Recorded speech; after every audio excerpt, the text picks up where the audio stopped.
gamers? I'm back. If you're watching on YouTube, welcome. What I'm going to do now is I will be discussing a little bit, like the title says, some of the thought process behind my picks. A lot of people were interested, why did I pick civs that I picked, what changed from player to player, what did I know about the players, and just my thought process in general about these games and how I went on about picking civs. So I'm going to quickly explain that and try to give you guys kind of like my point of view on how that went. If you're wondering, oh, won't that reveal strategies for the next tournament? No, because I can always adjust, or people mind game themselves into thinking they're gonna be tricking me, but I might just not, actually do it, and still might work out for me, which actually happened in this tournament as well. So anyway, first things first. When I arrived at the tournament, my first match was Vortex. This is only going to be specifically for drafts and picks and what I knew about the player. So this is not going to be discussing games themselves, all right? And if you're, want to play against your friends, or if you want to play against in some tournaments, in best of threes, best of fives, and you want to learn a little bit how to draft civilizations, then maybe you learned something today. So in the first round I played against Vortex. I didn't have too much information on Vortex. I knew that he does play aggressive, but because he has so many Smurf accounts, and I also think he shares accounts with Lucifron, which is his brother, I didn't quite know exactly what his style was. So when I played against him, I decided to go for a more safer approach. I knew that he's probably not going to want to go late game, because I know almost no players practice super late game that I like to play. So I figured if he's known to be an aggressive player and very build order oriented player, I figured that that's how I should kind of approach it. Play maybe a little bit more defensive and just be careful. And Vortex is the kind of guy that likes to prepare a specific build, a specific civ, practice it against his brother, and then come to the tournament. So with that all being said, I also knew that he knows that I, like to go late game and play more defensive. So I assumed that his mindset would be to try and finish the game early. So that was kind of like my thinking going into it. Because, like I said, I didn't have the confirmation for all of that. I just had kind of like what I was going to do and stuff. I decided, because he banned Mongols, this is early in the tournament and when people still ban Mongols sometimes. So I banned Delhi, because most OP civ. He banned Mongols for me. And the first map was Lipany. I figured, I don't know what he does, usually. And I like to open strong in a best of 5 or best of 7 with a win, because I think it gives you quite a bit of a mental advantage to your games. I figured out of the 7 civs I have remaining, I can play pretty much anything, any civ on any map, by the way. I forgot to say that. I've practiced quite a lot, just being able to play all the civs on every map, so that if someone tries to counter or whatever, I can always have a civ that's unusual on a certain map and still do okay with it. So I put a lot of time and effort into making sure I know every civ on every map, at least somewhat. So first map was Lipany, and I feel, like I said, I didn't know what he was going to do exactly. So I figured Delhi is a pretty safe pick. Whatever I play against, it can't be a mirror because I banned Delhi. It's going to be a nice starter for me and probably, grabbing a free win. So that's how it did go. I beat out HRE, which is a very, very strong civ. Was very happy with that. He tried a build that was kind of like a cheese all-in. Probably because he's playing against Delhi. He knew that he maybe can't win in a normal game, which is the case because Delhi is busted. So I managed to defend, won the game, and then second map pick for him was Dry Arabia. So this is where kind of thought process and a lot of thinking comes into picking civs. And this is where counter picking and kind of calculating what can happen, yada yada, from series to series or from match to match.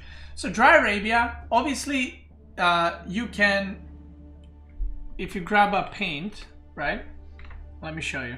This is basically, I'm gonna literally show you my thought process.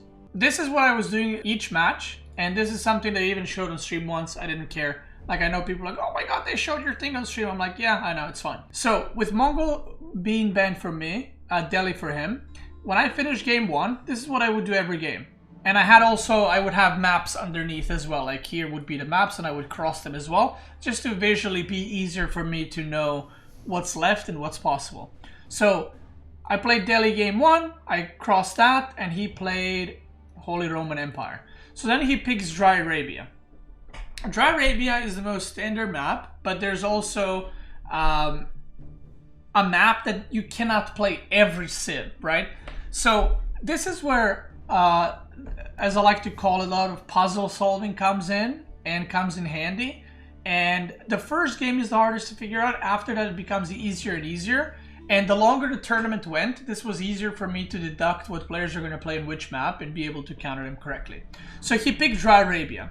So then I look at it, right? He's not going to play China, because why would you play China on Dry Arabia? And it's a very well-known map for English, Mongols, French, and Abbasid. I didn't think he was going to play a Rus because there are better maps for Rus, like Mongolian Heights. So basically my deduction is, okay, he's going to play one of these 4 civs, right? And obviously that's a lot of civs, right? So it's not like I'm narrowing it down to 1, but like I said, this early it's impossible to do so. So I figured, okay, I don't know what he's going to play, but if he plays French, Abbasid, or Mongols, those are, in my opinion, very strong civs, and that's what we all thought at the start of the tournament. I figured, okay, I'm not exactly sure what he's going to be playing, so what I'm going to do is I'm going to use English, because if I get an English mirror, I'm happy with that. I'm happy with that matchup, right? If I get English versus French, that can be like a back and forth. English versus Mongol, I think is okay for English. And then English versus Abbasid, I didn't mind throwing away my English versus Abbasid. So every time I played, I try to find what civs are possibilities for the opponent. And then I try to find what the best civ I can use against that. And if I couldn't pick anything, I would try and throw the civ away that I thought had least amount of percent chance to give me a win. So I picked English, he picked Mongols. I was actually fine with that matchup. And I was kind of doing well, but then I misplayed, lost the game, and I was like, all right, it is what it is. Still, at that point, we all considered at the event that Delhi and Mongols were the strongest civs, so he got the win. Again, I didn't feel too bad because I lost English and he lost Mongol. So I felt like overall I'm ahead, right? Because if you think about it, we both won with an OP civ, and then he lost with HRE and I lost with English, and HRE is a lot better civ. So the next map I picked is King of the Hill. I had a strategy prepared for King of the Hill, which you guys probably saw in the tournament. It was harassment into fast castle, into keep on the middle, and capping the sacred side. And I think I won every single game in the tournament that I did this on King of the Hill. So it's a strategy that I prepared, and I use the same thought process that I just mentioned. So I just crossed the Mongols, I crossed the English for me, and then I was like, okay, what can he play on King of the Hill? So the 3 most possible civs were French, Abbasid, and English. And I actually expected French, because Abbasid before the tournament wasn't that played on this map, on King of the Hill.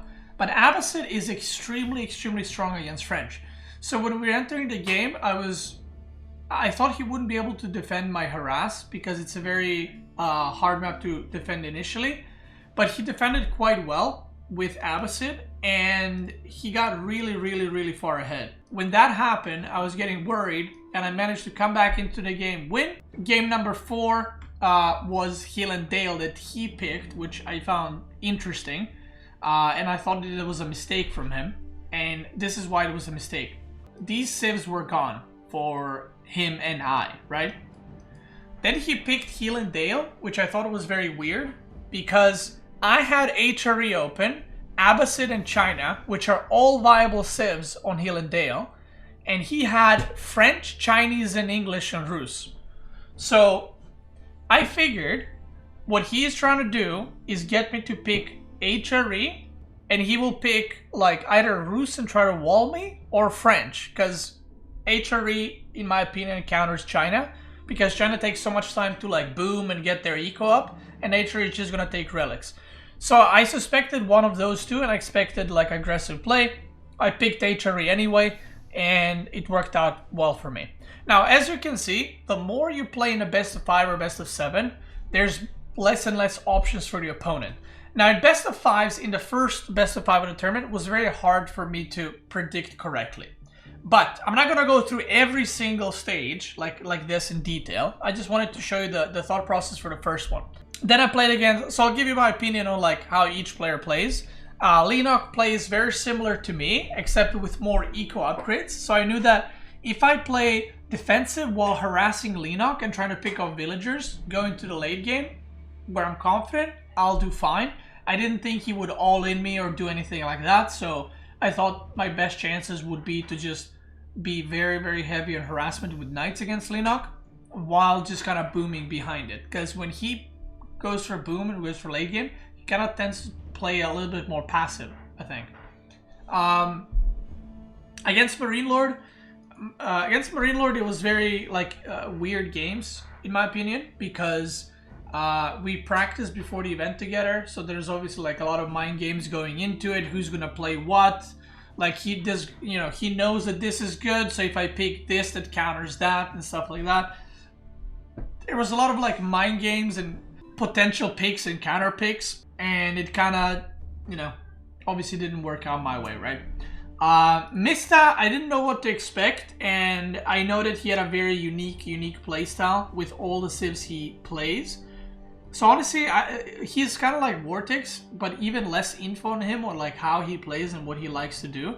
So I just entered the best of five, kind of trying to get a feel on how he plays and just play off of that. The thing is, once we completed the group stage, right, there was so much information to go from. And I'm going to talk about this best of 7 and this best of 9 specifically, because when I played Vortex the second time, not only I have played him once, right, but also he has played 4 different matches. So this is something that I used against Lenock. So these are all of his picks from group stage and semifinals, written down on like Discord, which map he picked with each civ.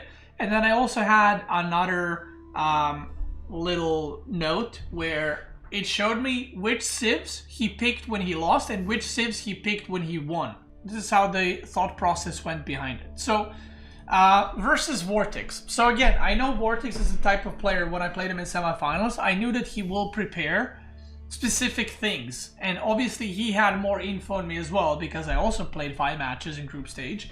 So I knew that he's gonna try to prepare and try to find similarities in my play and try to counter that, because we're very similar as far as that goes. He likes to play counter matchups. I mean, everyone does, but he likes to prepare into them. So the first map was Hill and Dale, and I figured I'm fine if the HRE mirror happens, and I didn't think that he would expect me to pick HRE again, because the only time in the tournament where I picked HRE on Hill and Dale was against him. So I figured it would kind of be stupid to do it against him again, to pick the same civ on the same map. So I figured that he wouldn't expect it, which is why I did it. So I don't know, I didn't talk with Vortex after, so I didn't know which civ he was expecting on which map. But I figured that's probably the thing he might expect the least. I mean, maybe he would expect like, I don't know, English there even less. But I figured if I pick HRE, if he plays HRE, I'm fine with that. If he plays any aggressive civ, I won versus that already. And if he plays any kind of boom civ like Abbasid or China, then I'll have an advantage. So I was fine with that. And seeing an HRE mirror when we did the draft, was very happy about it. I didn't mind it at all. So I won that game. Then he picked Dry Arabia. Again, I had the same thought process that I had previously in round 1, except by this point, my English was going terrible. It was my worst civ. I had the lowest win rate with English.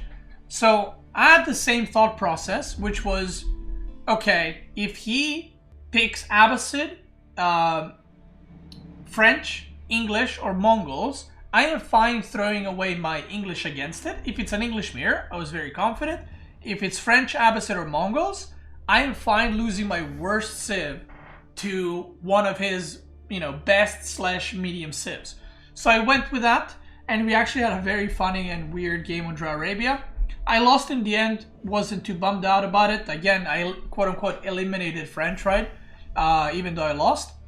The next map that I picked was Mongolian Heights, and the reason for that is I knew that Vortex does not play too much hybrid maps, and I knew from his previous games that he does not play Rus on Mongolian Heights, which is more important, and I thought that I will be able to get a free win if I play Mongolian Heights. If I just pick Rus, he will pick China or English, and that way, you know, I'll get one on the board basically for free. He went with the next pick on Lipany. Now this is where again I decided to play something that he would never expect. I played China very little in this tournament, very little, and I never played it on Lipany. I don't even play China on the ladder on Lipany. So Lipany is a very good map for Abbasid specifically, and Vortex picked Abbasid on Lipany before.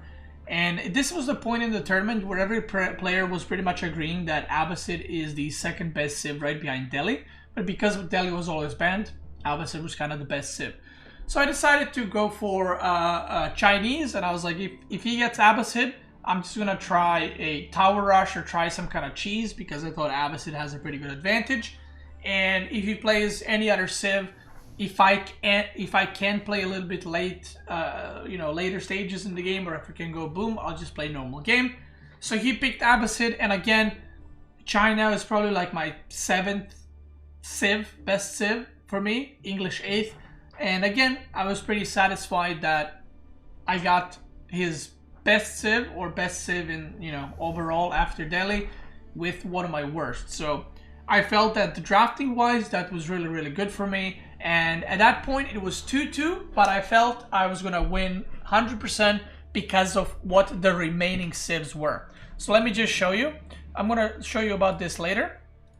So basically this was the situation. This was 2-2. So the score right now is 2-2. Do you see why I felt very, very confident in from here on out? Because the civs that he had left is Chinese that he does not play, and I knew this, Mongols and Rus, and I consider Rus very bad on land maps, and I still do. I don't think it's a great civ on land maps. Meanwhile, on the other side, I had Abbasid, Mongols, and French. French and Mongols, French was my most picked civ. Abbasid, I had highest win rate with that civ, and then Mongols is just a good civ, right? So I was super, super confident, even though it was a 2-2. I wasn't like worried. I wasn't like, oh God, what's gonna happen now? So at this point, we had 3 maps remaining. That was King of the Hill, Highview, and Altai. So this is where the puzzle solving and the deduction comes in handy. This is how my thought process went for this. He doesn't play China, right? So it doesn't make sense for him to use China next. And also, China is not good on King of the Hill or Highview. Like, it's pretty bad because they're open maps. So I knew that China is going to go on Altai. It's a safe deduction to make, right?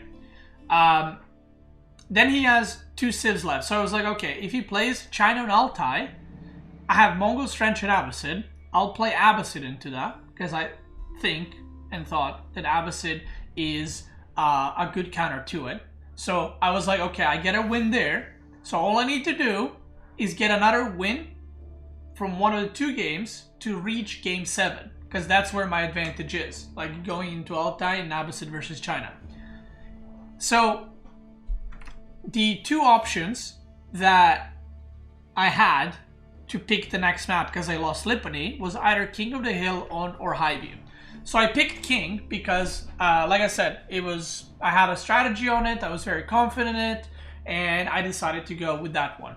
So on King, I was going to pick French, and I knew that his option were Rus or Mongols, and no one ever, I think, in the whole tournament played Rus on King of the Hill. So I knew it was going to be Mongols on King of the Hill, and then Rus on Highview. So after 4th game was done, I was able to, you know, basic elimination, figure out which civ he's going to play on which map, and I picked my counter civs for those. So I played French versus Mongols, I played my Mongol versus his Rus and Abbasid versus China, and I was super happy about that. Super, super happy.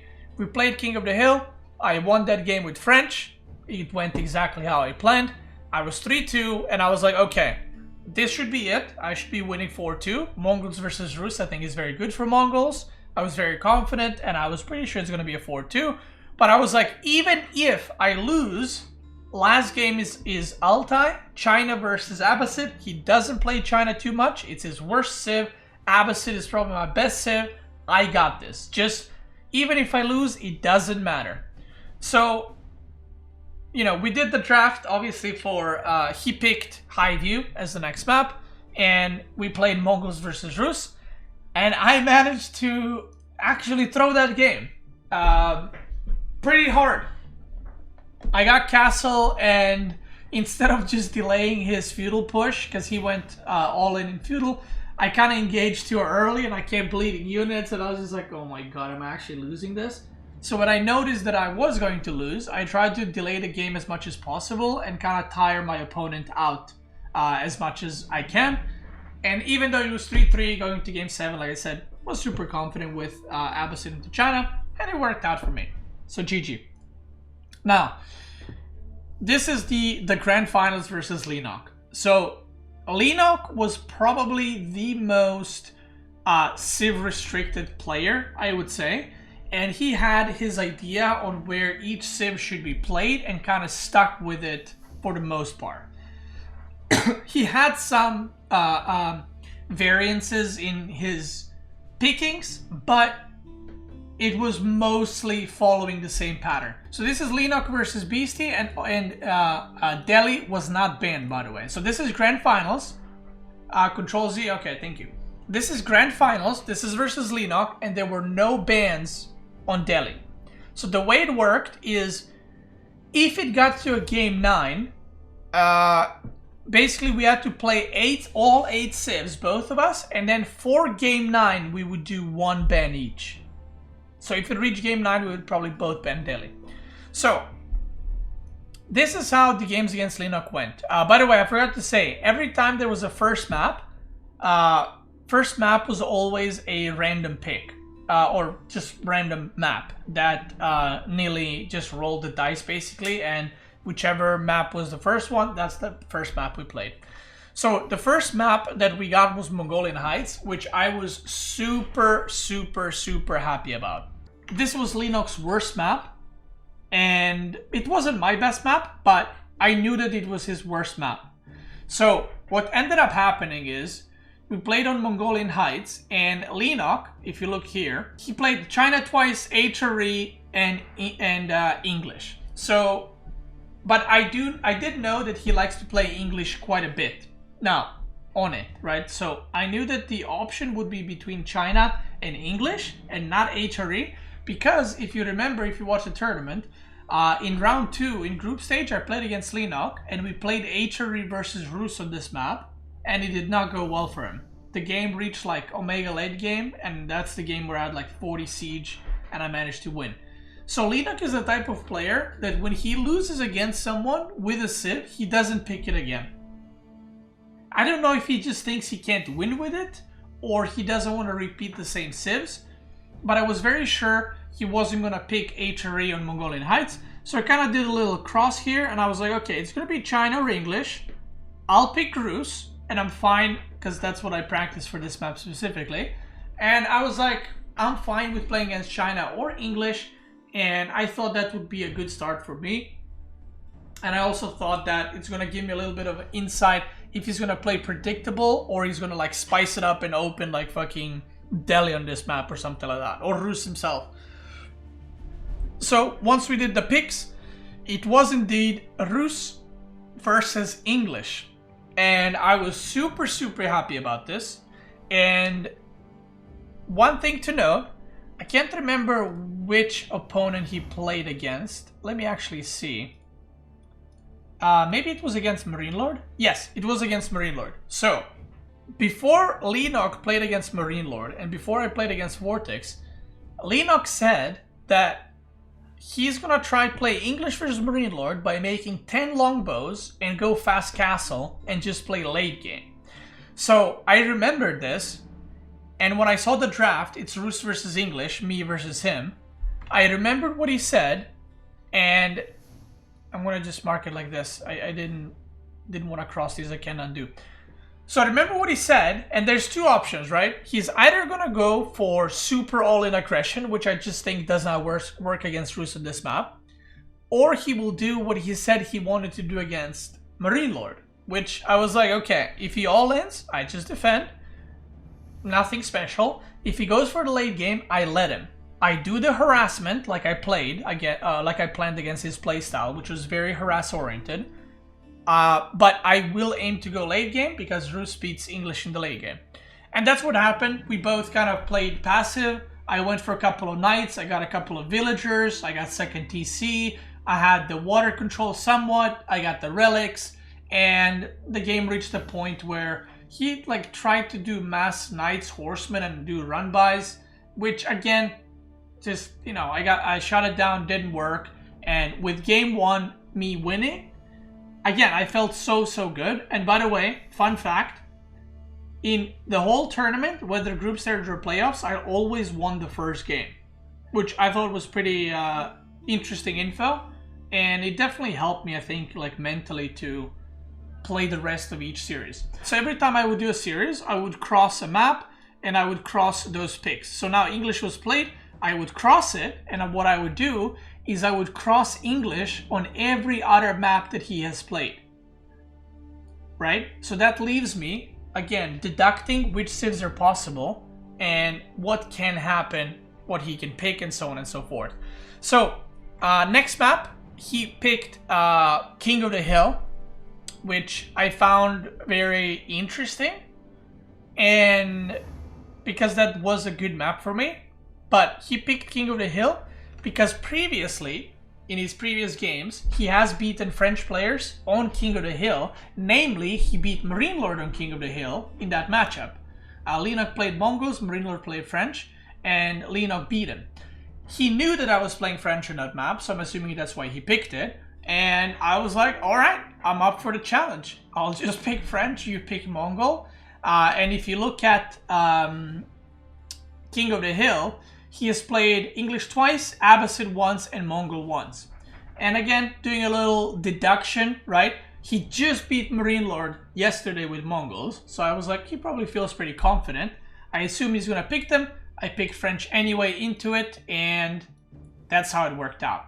Now, this is where it gets like interesting because there's a lot less guessing game and more kind of calculating the potential, what he can do and what he can play. So after I won that game, he picked Altai. Now, this was a little bit of a question mark for me. Usually he played Altai very late into his series, but he picked it very early. And these were the civs. Let me cross Mongols on another map as well. And by the way, you can see Dry Arabia, he played Mongol 3 times. So by removing Mongol there, he had way less options on Dry Arabia. So on Altai, Altai is a known map for China, Abbasid, and English. That's what most players at the tournament agreed on, and that's what was played on those maps. Now, previously in the tournament, in the group stage, Lenock did pick Altai against me, and he picked China. China is his best civ, for those who don't know.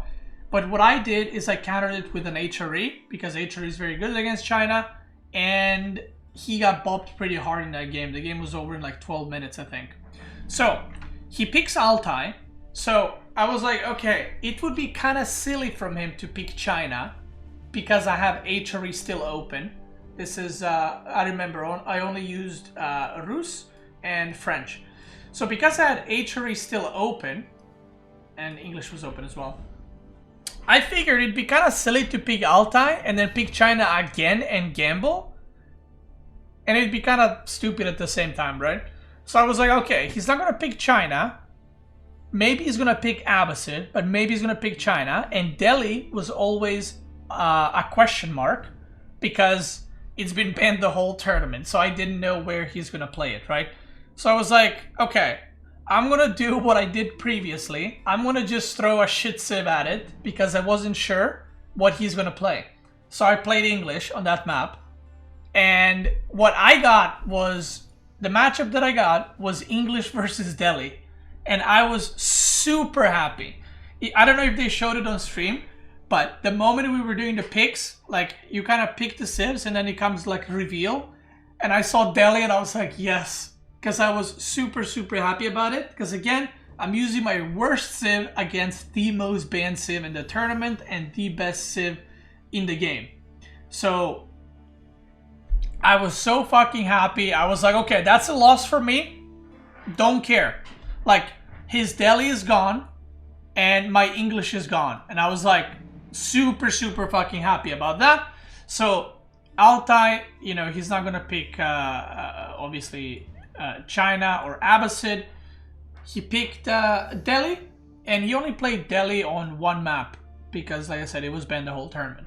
So I was super happy about it. I went into it, I was like, I don't have a lot of experience versus Delhi as English because he was banned. I didn't practice it. Let me just play aggressive and maybe I can get a quick win or something like that. And what ended up happening is the game started really bad for me. Or it started nice, I denied Sacred Sites, but then I got mopped up in a push and I was like, okay, I'm not winning this game, so I'm very far behind. He put a keep in front of my base, and I was like, I'll just drag this game out as long as possible to, again, tire him out because it's a best of 9. It can go like for 4 hours.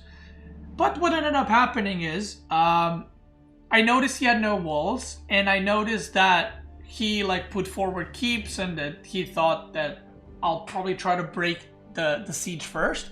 So instead of what I did is I went triple stable, and the moment I hit castle, I produced a fuck ton of knights, and I think the first run by I did was with like 5 knights. He was completely unprepared, and when I saw that I was doing damage, because all of his army was at the front, like waiting to push and kill me. When I started doing damage, I was like, okay, I'm still far behind, but I need to keep doing this. So I kept rallying knights, I kept harassing, I made a trebuchet, and I slowly crawled my way back, and somehow I managed to come back and win the game. A lot of the players at N4C told me that when they saw me get mopped up with the units, they stopped watching. They went for a smoke break, and they came back, and they're like, how the fuck is he winning? So it was a sick comeback, and mentally, this was the moment where I knew that I won the tournament, or had very, very, very high chances of winning the tournament. Because not only I won with my worst civ versus Delhi, but I came back from a deficit, from a big deficit. I came back against the best civ in a game where I shouldn't have won. So, being 3-0 up, Lenock said, I need a smoke break. Because, and I could see it on his face, like he was like nervous, he was worried, and he's like, I need a smoke break. So, we took like a 7-8 minute break. And I think what I did is I went to get like water, and I came back to the PC instantly, and I just asked him what's the next map, and he told me Dry Arabia. So I was just sitting on PC. Before that I was walking, I was just thinking like, okay, what can he pick on Dry Arabia? Like, what are my best odds? And at this point I wasn't thinking about just the next map. I was trying to think about the next whatever how many maps there are left. I wanted to pre-plan all the civ picks to make sure I win. I didn't want to win right now, I just wanted to win in the long run. So one thing to note, by the way, his home map was Lipany and my home map was Mongolian Heights. So what that means is, because it's a best of 9 and there were 7 maps in the map pool, each player could have picked a home map. So if I lost, I could have said, we go Mongolian Heights again. And if he lost, he could have picked Lipany if he wanted to twice. So I had to take that in consideration as well, because, you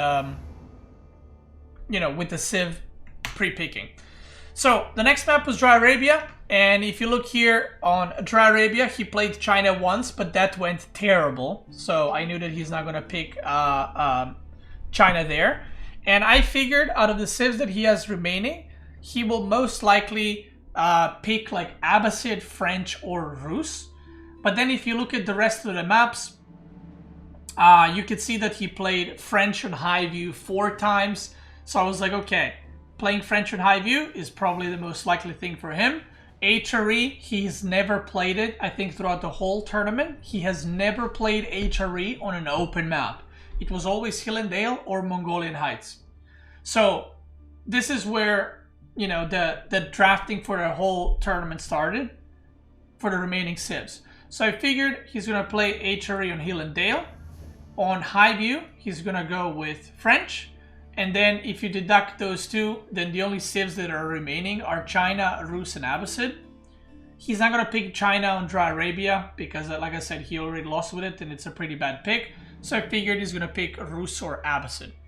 But I haven't seen him play Rus on that map, by the way, at all. So I was like, and Abbasid either. But between the players, Abbasid became like a very known pick on Dry Arabia, I would say. Because a lot of players were picking Mongol and French or Dry Arabia. And I think Abbasid Omega counters both those civs. So I was like, okay, I'll just go with a strong civ. Like, I knew he was in a bad mental state because he was losing 3-0. And I felt like he needed a win. And one of the civs he picked the most when he was losing was Abbasid. So I knew it was going to be Abbasid or Rus, but if you're 3-0 down, I was like, I think he's going to pick Abbasid. Based on that, because he's going to save French for high view, he's going to save Holy Roman Empire for Hill and Dale. And I was like, okay, I don't want to play Abbasid Mirror, because I know he's good in it. I don't want to play Mongols, because it gets countered by Abbasid. I don't have a lot of experience playing China on Dry Arabia. So I was like, fuck it, I'm going for it. I'm picking Delhi. I'm picking, you know, strongest civ into second strongest civ. And I thought that that had the best chance for me to win that specific game. But also, I felt like if I won that game, he's going to be like gone mentally. Because if he loses with Abbasid, his civ pool remaining is HRE, Rus, and Chinese, and French. Which... he's good with French, Chinese. He's okay with Holy Roman. With Rus, not so much. So he kind of went through a couple of his civs that he's really good with. And then he needs to win like 4 more games in order to win the whole best of 9. So, with that being said, we did play Delhi versus Abbasid on Dry Arabia. And it was a very one-sided game. He lost that one. And I was up 4-0. So... at that point, he picked, let me see, he picked Hill and Dale. So, for me, like I said earlier, I figured he's going to pick HRE and Hill and Dale. I knew that it's going to be Hill and Dale, HRE. And out of the 3 civs I had, I didn't want to pick Chinese because he gets countered by HRE. And I figured, okay, let's pick Mongols and let's do a tower rush. And at that point... I already practiced a different style of Mongol that I actually didn't get to show in the tournament. And I thought that style was very good. But because he was 4-0 down, I felt that maybe tower rushing will force mistakes out of him. And he might just die to a tower rush. Like, he might just fall apart and just lose to a tower rush because he's 4-0 down, it's the finals, like he knows like it's all at stake. And Mongol tower rush... as you saw, if you looked at the stream, does increase the heart rate by quite a bit. So I figured the best chance is to put some pressure on him and maybe force some mistakes. And even if I lose at the end of the day, I still have 4 more games to just win 1. So I picked Mongols, he picked HRE. Tower Rush kind of went okay, but I tried to finish the game maybe a little bit too much because I just went Mass Lancers and he... was kind of holding on, and then got Palaces Fabia, and I was like, well, I guess that's GG. So he managed to defend, he managed to hold on, and he won that game. But if you look at the remaining civ picks, I was very, very happy. So, by the way, this is wrongly crossed. So, what civs I had left were Holy Roman Empire, Abbasid, and Chinese. Abbasid and Holy Roman are, I think, together with French, I guess those 3 civs were my highest win rate civs. So I was super, super confident because, you know, I had 4 games to win. And the way I saw it is, if I even get one lucky matchup where I'm having the advantage, it's a very good spot for me. It's like landing on a landmine for him, right? He has to be so careful with civ picks. For me, not so much, because he needed to win 4 in a row and I needed to win 1. So what I did next is I picked High View, because the maps that were remaining at that point were Altai. Oh no, sorry, not Altai. It was Lipany, High View, Lipany again, and Mongolian Heights. So what I decided to do is pick High View, because these were his civs that he played on those maps. French and Rus. I knew that he's not going to pick China, because again, he doesn't play China on that map. And also, and I asked him later about this, he wanted to save China all the way until I picked my HRE, because he saw how hard it gets countered by HRE. So I knew he's not going to pick China, so the only remaining options for him were either Rus or French. And Abbasid is very, very, very good versus both of those. So I figured I pick Abbasid on High View. If somehow I lose, I still have HRE and Chinese, and I can play either of those on Mongolian Heights, and I can play either of those on Lipany. So I was super happy with the remaining civ picks, just like against Vortex. And I just felt like that drafting put me in a good enough spot to maybe not win 5-0, but win the draft in a best of 9. So when I picked Abbasid, he picked Rus, which, you know, High View is a decent Rus map because there's so much wood on the map, there's so many trees, there's so many animals. And when I saw that pick, I was like, yeah, fuck yeah. And I knew that the only way to lose this is if I somehow lose or take too much damage against Rus in the feudal on the way to Castle Age. Because once you reach Castle Age, I think Abbasid has such a huge power spike with being able to make siege consistently on the map and just push your opponent. So when we were going into the game, I didn't know what to expect from his Rus exactly. But I was like, okay, he has to do some kind of all-in. Like, I don't think he's going to be going for second TC, because Abbasid just will have an advantage over that. So I was just scouting the whole time, making sure I know exactly what he's doing.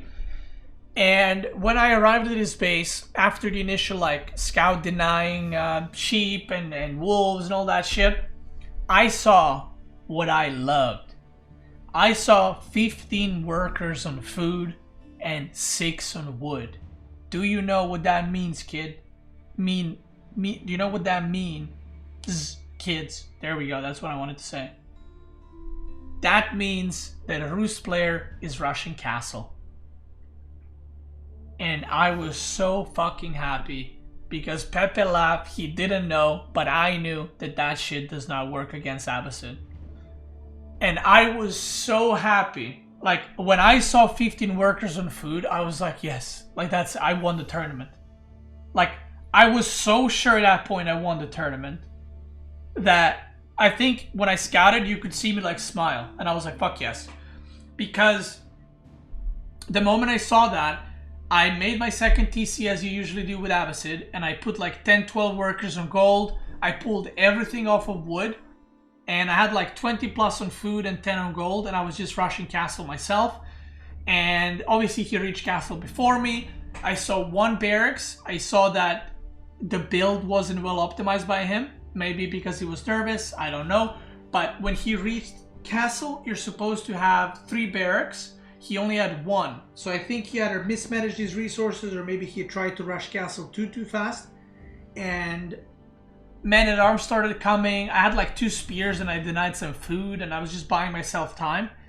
And when I saw men-at-arms walking across the map, I made stables and I just produced horsemen, spearmen to just not take damage until my castle finishes. And as he was coming, he actually started losing men-at-arms. I started getting surrounds and he couldn't run away. And I was just like, fuck yes, like this is it. Just don't throw the game now. Don't throw. And I was like, make sure there's no run-bys. I like quadruple check the map at all times to make sure there's no like men-at-arms running around, killing my workers.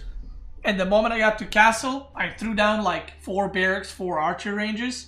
And I just went for the classic opposite push, which is just mass produce men-at-arms spears and crossbows and just siege. When I managed to get in front of his base and I built some mangonels and some rams, eventually I got a glimpse of his army, which was not very big. And I just knew, like, you could see it on the VOD, like minute or 2 minutes before the game ended, I was already celebrating. I was like, holy shit! Like, I was super happy, because I knew that there's no way he holds that. I knew it. There's no way he holds that. Yeah, when I was pushing, I was building rams, and I just tried to, even though I was pretty sure I was winning and I was gonna win, I sent like 2 men-at-arms at like 4 different locations just to like overload his brain and just to make him panic, because I'm pushing the front, there's a keep in the front, there's men-at-arms everywhere, so I just tried to like force him to make as many mistakes as possible. And once I started destroying production buildings, I knew the game was over at that point. And I was obviously super fucking happy that I won. It was a 5-1, and I thought the whole series was like very straight to the point. Like every match, I had a good thought process regarding civ picks, and I also had a good plan going into each match. So before each match, for about 5 minutes, I knew what civ he's gonna play, and he knew my civ. So I would pre-plan basically the whole game all the way to almost Imperial in my head. Like, okay, if he does this, I'm gonna do this. If he does that, I'm gonna do this. If nothing happens, I'm gonna do this. So whenever something happened in any of those games, I had a reaction for it, and I just prepared well for it. And like I said, Lenock being maybe a little bit more restricted, with which civs he plays on which map, made it a lot easier for me to get the matchups that I wanted. By the way, these matchups are not necessarily like a free win in Age of Empires 4. It's more so what you feel comfortable with, like in which matchup you feel comfortable. And at the end of the day, you can win any matchup with any matchup. So yeah. And I also knew that even if I lost Highview, by the way, I had Mongolian Heights as my home map pick. And the only civ he could possibly play on that from his remaining civs is China. And that's what I was saving my HRE for. When I reached, I think it was game 3, I figured if I lose, I can always pick Mongolian Heights, and he will have to pick China, and I can just play HRE on it. So that was my like fallback plan to it. And then on Lipany, I was just gonna play Chinese. So yeah, so even though, like I said, when the 3-0 result happened, when he lost with Mongols in Delhi, I knew that I was in a really, really, really good position that I was gonna win. Now, regarding going into this best of 9, I mentioned this in my stream before, I mentioned it even in the interview, but I played Lenock many, many times in the ladder, and I was very confident playing against him. I knew how, what he plays like. I knew how he likes to play. So all I had to do is just kind of like play my own game. And if he wants to go to the late game, be like, all right, we'll go to the late game. I obviously think that Lenock is like a very, very good player, but sometimes there are clash of styles. And I also think that mentally, if you play against someone that you don't believe you can win, you're not going to win. Like, if you don't believe you can actually win, not just a game, but a best of 9, you're going to lose. And after we finished our best of 9 and, we chilled and sat down, Mista told me that he thinks that he has like a mental block against me, because before the games, he was not confident at all going into the finals. Like, he was always like, when Mista, because Mista and Lenock became quite a good friends actually. Quite a good friends there. And Mista told me after the best of 9 was done that he just wasn't confident. Like, he was like, you know, if I play this, then I lose to that. And like whenever people ask me like, how do you feel about the finals? I was like I'm winning it. Like I'm gonna win. I was super confident, and not in like a cocky way, like, oh, I have no chance of losing. Obviously I can lose, anyone can lose, but I was just confident versus Lenock specifically. And because I played with like no nerves or no stress or whatever, and I knew that he might have some, I was, you know, in a pretty good position. So I thought the score in the end was going to be 5-2 or 5-3, by the way. I thought if I get really bad Civ matchups, it might be a 5-3 or 5-4 if it's like really bad. But I assumed if he gets a decent matchup, I get a decent matchup, I thought it would be a 5-2. I thought I would lose to his Abbasid and his Delhi. But like I said, once I won with English, and then once I got Delhi into his Abbasid, it was very good for me, because I think those are probably his two best civs to play. Would you have been this confident against Marine Lord? I would be confident that I can win the tournament, for sure. Because I know that Marine Lord wasn't confident against me, and that gave me confidence. So I mentioned this already on my stream, I think it was yesterday, but I was practicing with Marine Lord a little bit before the event, and we talked a lot about the games, what should be done, what good strats are. But the fact that when we were at the event, when he beat me 3-1, I asked him if he wants to practice, and he said no. And I thought he's memeing, and I was like, why not? He's like, because I'm probably gonna meet you in the finals. Marine Lord, before going into the event, in my head, was the hardest opponent for me. So I figured, if Marine Lord beats me, and then says he doesn't want to practice against me anymore during the tournament, because he considers me someone that can beat him. And I was like, well, if he thinks I can beat him, then I can beat him, right? So that actually gave me a good confidence boost. So even if I went against Marine Lord in the finals, I think I would do fine. I think the games would be closer than against Lenock, and I'm not going to say I would have won 100%. I don't know. Maybe I would have won 5-0, maybe I would lose 5-0. Maybe it'd be a 5-3, maybe it'd be a 5-4. Who knows? But I do know that I wouldn't have any nerves either way. I wouldn't like choke or whatever. And Marine Lord is obviously a very good player, but he does have some performance issues in playoffs at big tournaments. Who knows, right? I guess we'll see for Golden League. I don't know. Like, the thing is, even if I beat him in Golden League, doesn't mean that I would beat him here, and vice versa. Like, if he beats me, it doesn't mean that he would have beaten me here. So, who knows, right? You can't play what ifs, because there's a lot of what ifs, right? There was a what if Mista beat Lenock. Mista could have beaten Lenock 4-1. He was leading 3-1. If he beat him 4-1, maybe Mista would play against Marine Lord. Maybe Mista would have won against Marine Lord. Then you have a different finals, right? Maybe Marine Lord beats Mista. Who the fuck knows?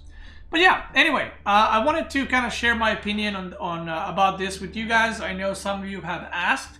I know it's like very maybe not as fun, like, you know, nerdy or whatever you want to call it, because it's a lot of like theory crafting. Obviously, there is some guessing, but there's also what do you call them? Like educated guesses and random guesses. So that was kind of my thought process for it. And some people asked me in the chat, aren't you worried that players are gonna see this and then try to go against it, like try to mind game you? Not really, because there are certain patterns that players follow without realizing they follow. And I'll give you an example. Let's say this is a TC. So let's say a player goes house, mill, and then lumber camp. So they go house, mill, and then lumber camp, right? Let's say, this is super simplified. Let's say that's their build order. And then when they play against me, they're like, ha, I'm gonna mix it up. I'm gonna go mill sorry. I'm gonna go mill, house, and then a lumber mill. So this is obviously a very simplified version of what I'm talking, right? They might try to mind game something or revert something. So even though these two things are technically different build orders, do you know what's the same? The same is the placement of the buildings. And these kinds of patterns are there in everything. Whether it's a strategy or a playstyle or a reaction or a draft pick or a civ pick or map pick.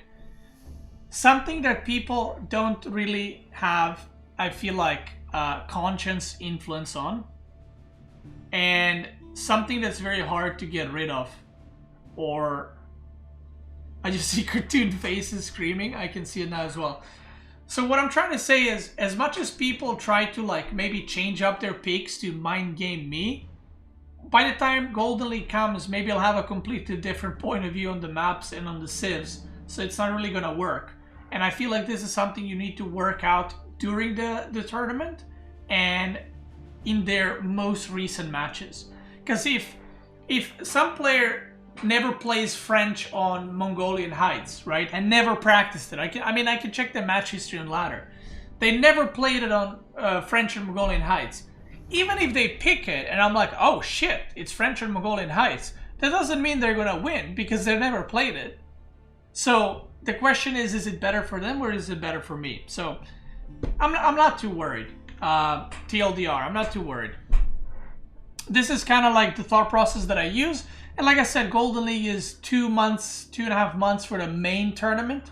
Obviously, the qualifiers start next week with the 3 mini tournaments going into the big tournament, which is the $125,000 tournament. So who knows? By then, you know, there's going to be a new patch. There's going to be so many changes. Players will improve. Players will get worse.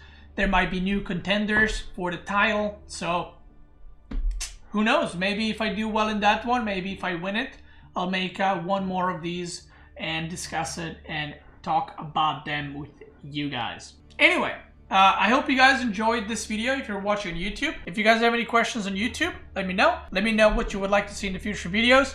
For you guys on Twitch, let's keep going.